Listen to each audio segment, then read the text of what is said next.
প্রথমত তোমাদের একটা কথা বলি যে আমি রোগা হওয়ার জন্য ব্যায়াম করছি না, সুস্থ থাকার জন্য ব্যায়াম করছি। কারণ কিছুদিন আগে আমার বাম সাইডে খুব ঝিনঝিন করতো, রাত্রে ঘুম আসতো না, যেটা এখন কিন্তু আমার আর হচ্ছে না। আমার মানে ঘুম তাড়াতাড়ি চলে আসছে ব্যায়াম করার পর। বা সাইডের পাটা খুবই ব্যথা করতো, চিনচিন করতো, ঝিনঝিন করতো। তো যবে থেকে ব্যায়াম করছি তবে থেকে একটু সুস্থ আছি। তবে ব্যায়াম করলে একটু গা হাত পা তো ব্যথা করবে। কারণ অনেক দিন তুমি যেসব জিনিস নাড়াচাড়া করছো না, সেসব জিনিস নাড়াচাড়া করলে তো তার মাংসপেশি ব্যথা তো করবে। তো গতকাল যখন আমি ওষুধ আনতে গেছিলাম, একজন বলছে কই গো তুমি তো রোগা হওনি, এত তো ডায়েট করছো, ব্যায়াম করছো সকালবেলা। শরীরটাকে সুস্থ রাখার জন্য করছি, কারণ এখন একটাই ওষুধ হচ্ছে এই হয় যোগা ব্যায়াম করো, আর তা না ডেইলি যে খাবার দাবার খাচ্ছ সেগুলোকে একটু মেনটেন করে খাও, মানে যেগুলোতে প্রোটিন থাকবে, ভিটামিন থাকবে, ফাইবার থাকবে, এই ধরনের জিনিসকে সুস্থ থাকো। তেলে ভাজা খেলে তো চলবে না, তেলে ভাজা খেলেই তো যত রোগ চলে আসবে। যে ব্যায়ামগুলো তোমাদেরকে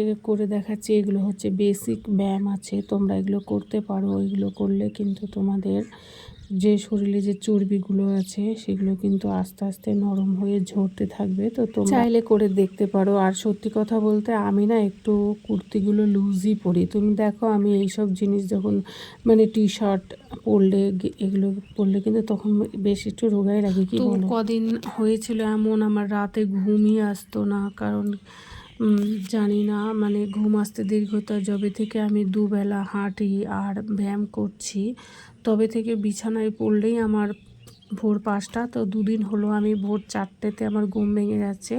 তো আমি আর ঘুমাচ্ছি না, আমি ভাবছি যে না কিছুটা ব্যায়াম করি, হাত পা অন্তত নড়াই, অন্তত হাত পায়ের নার্ভগুলো তো ঠিক থাকুক। তো তার জন্যই উঠে আমি ব্যায়ামটা করছি। আর এতে কিন্তু আমাদেরই শরীর ভালো থাকবে। যতই আমাদের মেয়ে মানুষদের অনেক কাজ আছে, তো সময় বের করে একটু নিজের জন্য সময় দিতেই হবে, না হলে ডাক্তারের ঘরে টাকা দিতে হবে। তো যাই হোক, এই ব্যায়ামগুলো আমি করছি, এখন অনেকটাই সুস্থ আছি। যাদের রেগুলার পিরিয়ড হয় তাদের জন্য এই যে এই ব্যায়ামটা কিন্তু খুবই উপকারী, তো তোমরা করতে পারো। আচ্ছা আমি বলছি, তোমরা যারা আমায় বলছো যে আমি রোগা হইনি, তারা একটু এই ব্যায়ামটা আমাকে করে দেখিও তো।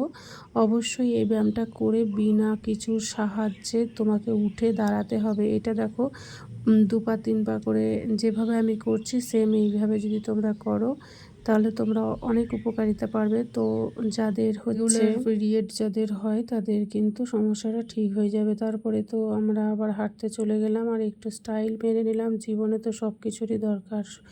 যাদের জীবনে এন্টারটেনমেন্ট নাই তাদের জীবনটা যেন কেমন ঝান্ডুবাম, মানে মাথা ব্যথাই মাথা ব্যথা, ঝান্ডুবাম ঝান্ডুবাম।